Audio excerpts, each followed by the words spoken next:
We spent $350,000 on this ad account for this one offer for Realty Gen and turned that into $4.2 million in cash collected.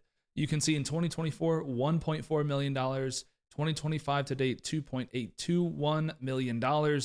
And throughout the months of March, we peaked around $415,000 a month.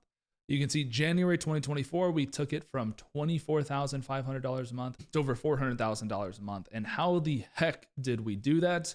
Well, it was by building and running and operating in the trenches this end-to-end marketing and advertising system. And it's not just what we did in the ad account over here, or the ads that we made, or the landing page and funnel design, or the calendar booking system, or the setter and closer process, or the data tracking system, or the backend content consumption remarketing process and advertising process, and the organic moat. It wasn't just the financial modeling that's so important to make all of this right. It's a combination of all of this, and all of this is required to get that kind of result. That is why when we work with our partners, we go so in depth to be fully integrated on the front and back end of the engine, not just do something like press a few buttons in an ad account over here. We need to get fully embedded across the entire process to get results. So in this video, I want to break down these exact steps, how all of this works. If you're curious, this is going to be a deep dive. I'm actually going to go through my exact thought process, why we did everything we did, and you can either take that in your pocket and use that for your own business, or of course, if you're seeing this video, we are looking for partners right now to help scale their offers. And I'd be on the front end in the trenches with you on the front end marketing and advertising side. So first of all, this was a cold traffic offer. And the most important thing with cold traffic and scaling, honestly, is the paid ads themselves. I know you've probably heard this a ton of times, and there's a bunch of people saying this, but very few people, a lot of people talk about it. Very few people are actually generating the amount of creatives and creative variations and know the SOPs and processes and the editing process and how to package all of this and make all these different variations to actually scale a coaching, consulting, or agency offer. A lot of people talk, not a lot of people have done it. We went from $20,000 to $400,000 a month doing this. And it all starts with honestly having a great source of creating new ads and working with editors. So we had a full content pipeline where we would generate content ideas, get those scripted out, and then I would record them. UGC actors would record them, and we would bundle them all up and get them testing. My favorite ads that we found after testing, a ton of different ads, and this is honestly just a small portion. We tested hundreds of different ad variations. I just didn't want to literally pull hundreds of different videos in here, but if you want me to, I can happily, send you that over. But I found honestly that proof ads work extremely, extremely well. Iterative flywheel ads, which I'll talk about in just a second, direct to offer ads, and borrowed fire ads. So first of all, proof ads, so simple. Package all of the proof from an offer, as much proof as we can, and repackage it in a bunch of different ways, whether that's just strict testimonials, whether that's stating the offer, then testimonials, packaging different testimonials together. There's a lot of ways to do it, but just showing proof in hundreds of different ways works extremely well. Iterative flywheel ads. This is what I really like to do, which is, hey, let's look through all of the winning ads from the last 60 to 90 days and continue to make iterative variations off of those rather than spending a ton of time and resources making brand new ads, which can be extremely successful. With Meta Andromeda update recently, there is a lot of value in making wide variation in ads rather than just making micro variations. Direct to offer ads. A lot of people overthink the marketing and advertising process, but some of our best performing ads was stating the offer, showing results, and click below and book a call. Simple as it can be, we found creating a lot of those works. Borrowed fire ads are probably something we're doing every single month. Borrowed fire, it's a fancy term, but basically we are looking in our own industry, but more importantly, other industries and other big marketing companies, advertising companies, big coaching, consulting, agency offers, regardless of the industry, in taking those same concepts, those same styles, and applying it to our own industry, our own offer, and seeing if it will work for our own offer. So whenever I'm thinking about making new ads every month, video ads, photo ads, I'm using these four main ideas to drive our creative testing process. And, testing is so important. And honestly, it is so hard to actually get people that know how to do this process end to end without building a massive team around it. I honestly tried to build a massive team around this, but ultimately it is very difficult to find high-end operators that are actually able to, write good copy, work with the editors, work with the founders, work with actors, and package it all together, get it into the ad account, know the ad account strategy and the back end that's associated with that to make all of this work. So you can see here, we tested a lot. We tested founder-led ads, which is whoever the creator of the offer is. So I'm in a ton of the ads. We had actors, and honestly, female actresses performed extremely well for our offer and for our demographic.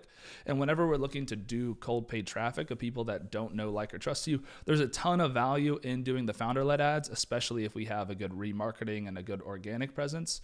But depending on your offer, depending on your demographic, getting actors that appeal to that demographic is honestly, like, I'm a younger white guy that might not appeal to everybody depending on the offer. And that's okay. So we like to have strategic actors or actresses a part of cold testing traffic, unless, of course, the founder has an extremely strong brand, an extremely established presence. But even then, it can still work. So that's one of the things that we tested that worked extremely well for front-end cold traffic for generating leads and appointments. And I have all hundreds of these in a Google Drive. If you're interested in actually going through these, just let me know. Be happy to send it over to you. Now, of course, we funneled all of this traffic, all of these different paid ads. Typically we'd be, at the start when we're at $20,000 a month, we'd spend $5,000 a month on ads, then $10,000 a month on ads. Then honestly, we found a sweet spot in $20,000 to $30,000 a month on ads where it was getting great leads and appointments and great opportunities coming in. We were signing enough clients that it didn't overwhelm the back end, and we were selling these people into recurring offers on the back end. So it was just a good growth vehicle for the business long term. I mean, obviously we went from $20,000 to $400,000 a month in 12 months. It's almost too fast for some people. So you don't need to just scale that ad budget. If you build a very lean and efficient system and kind of match how fast you want to grow with how many, clients you want coming through the door with the back end, and just making sure the back end and the front end are always matching. That's why me and Diego love this offer, love this growth desk offer, because we are working on the front end and back end of your offer in real time to make sure we don't hit any of these massive bottlenecks or run into any of these massive mistakes. But anyways, we funnel all of this ad traffic we tried a different number of funnels and landing page styles. We tried direct to a VSL with an actual calendared below, so they could literally just book below. We did an application funnel. We did a type form funnel. We also did what some people call the Hydra funnel, which is just direct lead forms and funneling a ton of leads in for our lead forms, because we honestly had a very efficient setting team that we got a ton of leads through lead forms. About 30 to 40% of those people would book calls right off the bat. And then our setting team was able to get around 60% of overall lead flow coming in, actually booking calls, which was insane because we're getting a lower cost per lead. Or you can go, the extreme opposite end with type form, where we are doing, here's 1, 2, 3, 4, 5, 6, 7 qualifying questions. And the end of those qualifying questions, depending on what they put in, I think those would actually be 9, because this would be the contact form fill. They're getting routed to different calendars. So at our peak, we had about 6 closers on our team with a sales manager, and we were routing people either to setters, to our top end closers, or directly to, kind of the middle of the road closers. And people have built extremely complicated systems around this. It doesn't need to be complicated, but it's just filtering in qualified leads and getting the best appointments for the best people. We don't need to build a big closing team. You can actually just do like a 1 or 2 person closing team, funnel people in consistently, and grow your offer over time. When we're speaking with you, understanding your goals, understanding exactly where you're at, we can go over all of that stuff, because not everybody just wants to, I don't even want to just build this massive team, scale. We want to be very strategic in everything we do and make sure your goals and values are aligned with what we are trying to accomplish to grow your business sustainably for the long term. So whenever leads get generated, we have our indoctrination sequence and our new sales sequence. So regardless if they book a call, whenever we did type form to Calendly, we got, higher qualified people, but we got less people, higher cost, and about, honestly, like 80% of them were booking calls. So, there is something to be said for just driving high qualified people. But at the time we had this 6-person closing team. So they wanted volume. Like, these people are really hungry. So, you can kind of go for volume, or you can go for extreme quality. And you can see here, this is when we were using the Go high level scheduler and pushing for volume. If you do Typeform to Calendly, you get a lot higher qualified people, less people, more expensive people. It's really just the game that you want to play. We played more of a volume game, but we tried both. We tested a ton, $350,000 in ad spend. I know that's not a ton for some people, but we were able to generate $4.2 million in revenue, testing all these different strategies and figuring out what worked best for us and for this offer. And after they schedule an appointment, they see the ad, they head to the application page, they fill out an application, they would book a call. We can do volume-based or like extreme quality, whatever you're really looking for at the time. From there, we have our confirmation page best practices, where on the confirmation page, just like on this confirmation page, if you're on one, we have value-based videos, we have educational videos, we have testimonials, and then we have kind of drive people to that confirmation page to try and get consumption up before the call, which we'll head to in just a second, because we had a whole strategy around that, which again, a lot of people talk about this consumption before the call strategy, and not many people are actually executing it properly or at a high level. So whenever people book a call, we want to make sure we get great confirmation page best practices, backend funnel optimization, which there's just a bunch of small things that you need to be able to do in your CRM when you're running a call funnel or whatever funnel type you're running, that once again, not a lot of people are in the trenches. Operators know like these small adjustments. And when we're training virtual assistants on our team, it would become sometimes difficult because small, tiny things can make a big, big difference in the funnel. So there's a lot of, just small checklists that we want to have optimized for when we're doing the backend funnel. Of course, we have our new appointment show rate optimization sequence, and that's going to be, all the best practices like value dense emails, backend sales assets, paid remarketing, content absorption. Of course, there's a no-show flow if they didn't show up. If they did show up, we had advanced API pixel conditioning set up. And depending on the volume of calls and what you're trending for, you want to make sure that the best calls and the best people are getting fed back to the actual pixel. And that's going to depend on the volume of calls you're booking, what your overall goals are. But we can move that trigger for the pixel as far down in. I mean, of course, we're going to have purchase events, but you can have actual shown calls. You could do it even as far as shown calls that were qualified. So you can do these deeper funnel of events that, most people aren't even, optimizing for any of this stuff. But, when you're actually trying to drive qualified calls and you're trying to scale a team, or you're trying to drive more revenue without building a bigger team, hey, let's just get more qualified people so I don't have to have 6 closers and 5 setters, right? So there's a lot of different strategies you could do there. One thing I don't see a lot of people talk about is email deliverability. And then there's also, send blue for SMS. But when you're actually, sending these SMS sequences and sending these email sequences to new leads, to appointments, to your newsletter, to all these things, email deliverability is so important. Not many people talk about this, but there's a lot of small things we need to do in account to ensure our emails are actually getting delivered, our emails are actually getting opened. SMS as well is, are we having our setters and closers personally messaging people, or are we using, the CRM texting feature? If we're using the CRM texting feature, could we use send blue to send blue text messages? And there's pluses and minuses for all of this stuff. And like I said, we tried it all. One thing I want to discuss is we were running a cold traffic offer. That means consumption is low on the front end. People see an ad, they see testimonials, they see results, they drive into this application page. And from there, a lot of them are booking in calls, and we are doing volume of calls or quality of calls. But these people don't know us. They didn't, absorb tons of organic content on the front end. Not everybody has that luxury. So what we need to ensure is that we have back-end content systems that are making sure we get as much organic consumption in front of these calls as possible, building as much as trust as possible if we're doing a cold traffic offer. You might have the benefit of having more of an organic presence and you just haven't done paid yet.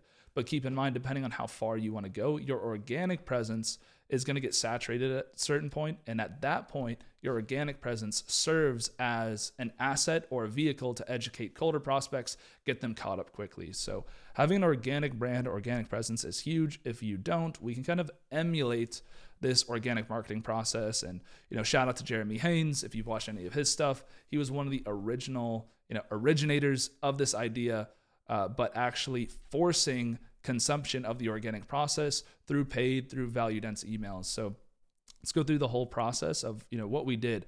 Whenever somebody booked a call, we actually have a campaign that's running that is forcing these creatives down people's throats and essentially just ensuring that our prospects are seeing our organic content before the call. And we made a lot of dedicated content that was just for that. Some of it was actually running our VSLs, so like our actual long form VSL in front of people. We had a full onboarding and educational course to new clients. And we're going over, like I said, it was a cold calling offer. So we actually would remarket them with calls of what our cold callers sounded like. We had a video of me breaking down what the leads and appointments looked like from the cold callers. We had videos on why agents or potential partners do and don't succeed with us. So, questions that prospects might actually deeply have and want to know, and not just showing the good, but showing the bad as well.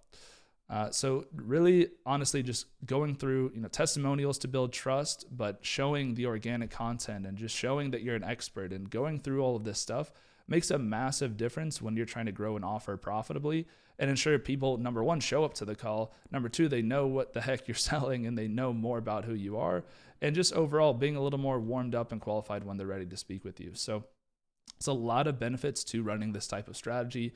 And once again, a lot of people talk about this strategy or say, hey, that's a great idea, but very few operators are actually going to be able to come into the trenches and ensure you're executing this properly without making all the mistakes you could make.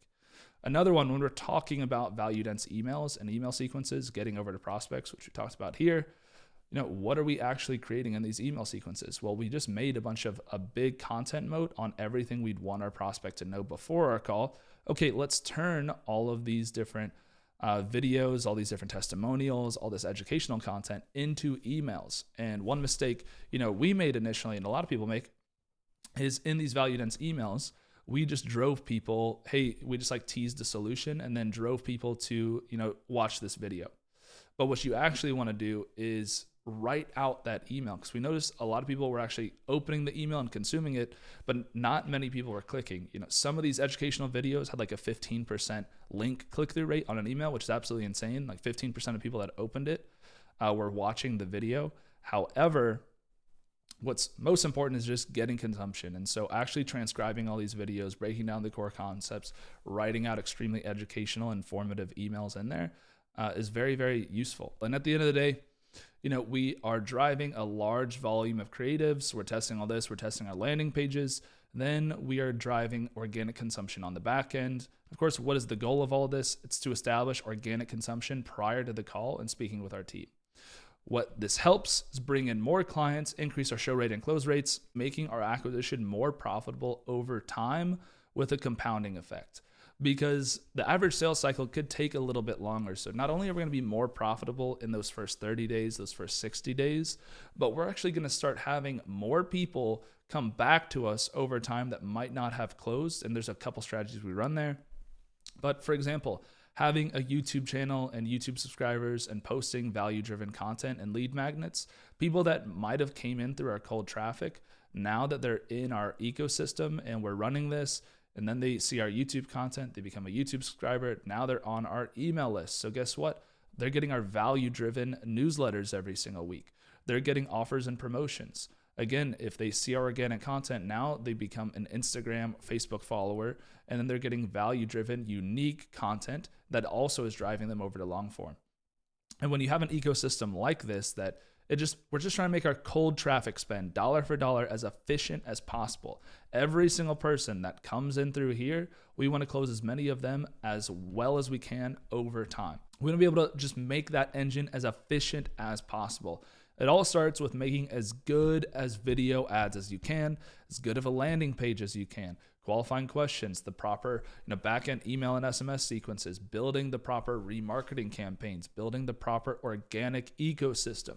All of this is extremely important for building a long-term offer, for building an audience, for getting something that grows and compounds over time, rather than just, hey, let's go from $20,000 a month to $50,000 a month in ad spend. Because I know a lot of times when we were scaling this offer specifically, a lot of times the sales team would pressure us to, hey, let's just go from $30,000 in spend to $40,000 a month. But I knew that if we invested more time into making better ads, Or if we took, say, that $10,000 we were just going to spend more on ads, and we put that into better ad creative, into better backend systems, into these remarketing campaigns, instead of just doing brute force, increased spend, ROAS goes down, and we just get a bunch of volume, costs go up. There's a lot more efficient ways to play the game, and I just want to make sure whenever we're working with our partners that we are playing this game as efficiently as possible and we're checking all these boxes. The only way that I have found consistently to do that is for me and any of my partners to be in the trenches together, not just advising at a high level, because so much goes into the small, minute details of actually making this work.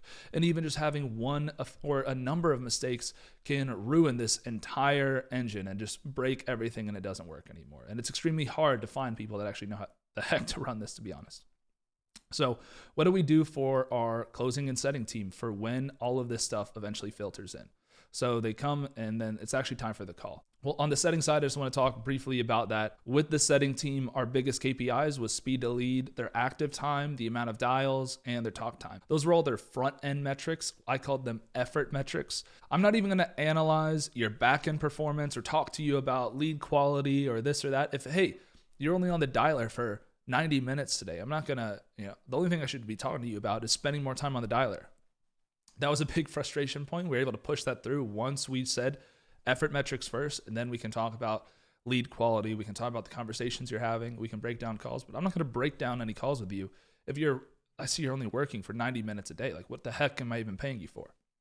So we got really strong on those front end metrics. And then of course we have back end metrics, like, are you getting 3 to 5 sets a day? Are the sets that you're having, your sets should have a much higher show rate. So if our default show rate is 50%, our appointment setter show rates should be around 80%. And then just from an infrastructure standpoint, we've tried a lot, like the Go High Level Dialer. It does work, and you don't need to build like this massive system around it of, hey, we need to get Send Blue to make our calls, or you don't need, like, we got the base Go High Level Dialer. We got like up to $200,000 a month just using the base Go High Level Dialer with no changes. I will say there are a couple small things you can do on the Go High Level Dialer to get a higher pickup rate and conversion rate. Like there's areas where you can register your phone numbers so they don't come up as spam. There's areas you can actually take and register those phone numbers so they actually show up with your business name, not within Go High Level. Send Blue, we tested that, tried that. You might have heard a lot about Dialer or Dialer.io. We tried that. We really, really liked it. And I would highly recommend any setting teams use Dialer.io if you're getting enough lead volume and you're actually scaling. So Dialer.io is what I would highly, highly recommend if you are pursuing mass scale, or it just makes your setting team way more efficient, and you can actually track everything they're doing and their speed to lead and all that. So we found a ton of success with the setting team on Dialer.io. One last thing on the setting team that we did try was like AI setters. I don't think it's there yet, especially for high ticket offers when we're trying to lead with trust. We have seen some success with it. And honestly, as you're trying to scale more profitably, I think you could replace your setters with AI and then just have it go to closers and run more of a tighter qualification process to take setters out if you don't have to pay setters, or you don't have to pay them any commission to affect your bottom line. So a lot of conversations I could have about setters with you all. Closers, strict pre-call nurture sequences, getting them over value assets. So for our closers, it was heavy on actual making contact with the prospect manually before the call. So sending, leaving them a nice voicemail, like actually looking over that appointment's application and calling them and leaving them a nice voicemail, texting them and sending a voice note. We did try and get our closers to do the selfie videos. I still believe in the selfie videos, but the very least we had to get them to send voice notes. Another thing is sending actual value assets. So if we had testimonials or educational content that lined up with the application of what the person had pushed through, well, we want our closers sending those value-driven assets before the call. Another thing that we tried, which I'm a big fan of, but it's operationally complex, is the group chat method, where the closer, sometimes we'd have the setter create a group chat manually with the closer, and that increased our show rate. So really depends on what kind of show rate problem you have. We've tested a lot of it. So, I could go in the weeds with that. But typically we had a 20% close rate KPI. I know, 30% is great for industry standard. Like I said, a lot of times with realtors and with this cold calling offer, we're doing like a mass scale, mass volume push. So we're getting all kinds of applications, all kinds of calls. Our closers wanted as many calls on the calendar as possible. So our 20% close rate KPI was what we were able to maintain. And obviously it wasn't the most efficient thing. And I think we could have, gotten that close rate up higher. But again, $20,000 to $400,000 a month. Not everything needs to be perfect. If your sales team isn't as good, you can check all of these boxes and your sales team is going to do a lot better without having to get a better sales team. And then eventually the sales team will become the bottleneck and you can analyze that. For analyzing all of our setting and closing and appointment data, we used Monday.com. Big fan of using this, and I can nerd out on Monday.com about all this all day. Diego, my backend partner, huge fan of Monday.com. We build a lot of stuff out there. It's great for visualizing reports and sending stuff in. You can build a bunch of automations around it. But we would analyze setter and closer performance with Monday.com dashboards and a bunch of automations around there. So overall, if you are trying to profitably run a marketing engine, it's just, you can't just get a quote unquote media buyer or somebody off of Upwork or Fiverr. You need somebody that understands ad creation, that understands this full funnel process, that understands the funnels, the VSL, the backend remarketing assets, all of the automations and connection points. And lastly, somebody that deeply understands financial modeling and can go through your financial model. Because that's one of the first things that we do whenever we meet with somebody is actually doing deep financial modeling with them, of going through what all your offers are, what our cost per lead is, what our cost per call, crunching through all these numbers to see what our actual return will be, what your net is going to be, what your final net is going to be, if there's any service operating costs. One of the biggest things that Diego is really going to be working with you on is getting upsell, resell, continuation offers, and downsells. Because if we can, for example, if we're selling an $8,000 product and we can acquire a customer for $2,000 and then say our final net there is $5,000, well, we just traded $2,000 for $5,000 net, $2,000 to $8,000 total, but $2,000 to $5,000 net, which works great and it sounds good. But what if we can increase the LTV from $8,000 to $30,000 to $50,000? Diego is an expert at crafting these client success systems, the retention systems, the upsell systems, because ultimately the first conversation we need to have about advertising before we discuss your creatives and your funnel and this and that, and all this stuff that I can nerd out about for hours, it's the financial modeling of your business and your offers, because we should be able to do the financial modeling. And based on the financial modeling, we can say, hey, advertising I don't want to put $1 in advertising until we fix this financial model, because that's how detailed it should be. And that's what you should do before you launch any offer or anything along those lines. It's just so important to do financial modeling. And honestly, this thing right here will probably get you the biggest return out of anything, is actually doing detailed financial modeling on all of your offers and your offer ladder before growing and selling or doing anything with advertising or trying to scale. So I hope that this was helpful. I could go in any more depth that you'd want. So if you are booking a call with us, just ask me anything about this. It was a real pleasure scaling this on the front end, building all the ads, building all the marketing engine, getting results for all these clients, scaling up the offer. And ultimately, this is how heavily involved we want to be with all of our partners here at scalewith.io, is actually being in the trenches, because I know what it takes to succeed, and I don't want to be operating on a deal unless I know personally we are doing what it takes to succeed. I don't want to be on a deal where I can't control, oversee, have insights, and work closely with you on this entire engine. Because honestly, without being able to oversee this whole thing, somebody pushing buttons in an ad account isn't going to do shit for you, honestly, if you don't have all of this stuff accounted for. 99% of the media buying is automated these days, and it's really, all of this is what's actually most important in growing your business. So anyways, I hope this was helpful. And if you are interested in partnering with us, growing your offer, scaling your offer, you have any other questions, book that call with us and I'll see you on there.